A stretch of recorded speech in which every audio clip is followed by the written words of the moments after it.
Deodar APMC માર્કેટયાર્ડમાં વરસાદથી મગફળીમાં નુકસાન।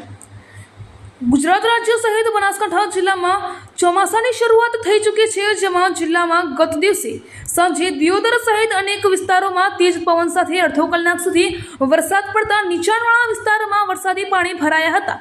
જો કે એકાએક વાતાવરણમાં પલટો આવ્યા બાદ દિયોદરમાં વરસાદ પડતા દિયોદર એપીએમસીમાં વેપારીઓએ ખેડૂતો પાસેથી ખરીદેલ માલ મોટા ભાગનો વરસાદના પાણીથી પલળી જતા વેપારીઓને ભારે નુકસાન આવ્યું છે, જેમાં મોડી સાંજે વેપારીઓ માર્કેટયાર્ડ દોડી જઈ માલની સલામતી માટે વ્યવસ્થા કરી હતી। અહેવાલ પ્રદીપસિંહ વાઘેલા, દિયોદર, બનાસકાંઠા। તો મેન મગફળી, રાયડું, એરંડા, બાજરી, વરિયાળી ટોટલ માલ જે ખુલ્લા પડ્યા હતા એની અંદર સીધો વરસાદ ખાધો છે। વેપારીઓ માલ સીવી શક્યા નથી। હવે જે આ માલોની અંદર એક ધારો કે મણ દીઠ 300 રૂપિયાનું નુકસાન છે, અને નુકસાન છતાં માલ નોખવાની કોઈ જગ્યા નથી કે અમે માલ હૂકવીએ અને મિલોમાં ભરાઈ શકા। અત્યારે અમારી ખરાબ હાલત છે।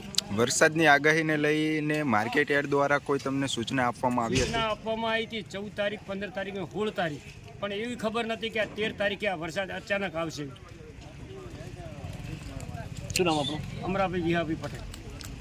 પાકો વેપારીઓના બગડ્યા છે, કેટલું નુકસાન છે? લાખો રૂપિયાનું નુકસાન છે, અને મગફળી, વરિયાળી, જીરું અને બાજરીમાં બહુ મોટું નુકસાન છે। વેપારીઓને બહુ મોટું લાખો રૂપિયાનું નુકસાન છે। આમના માટે કંઈ હવે વ્યવસ્થા થાય તો સારું।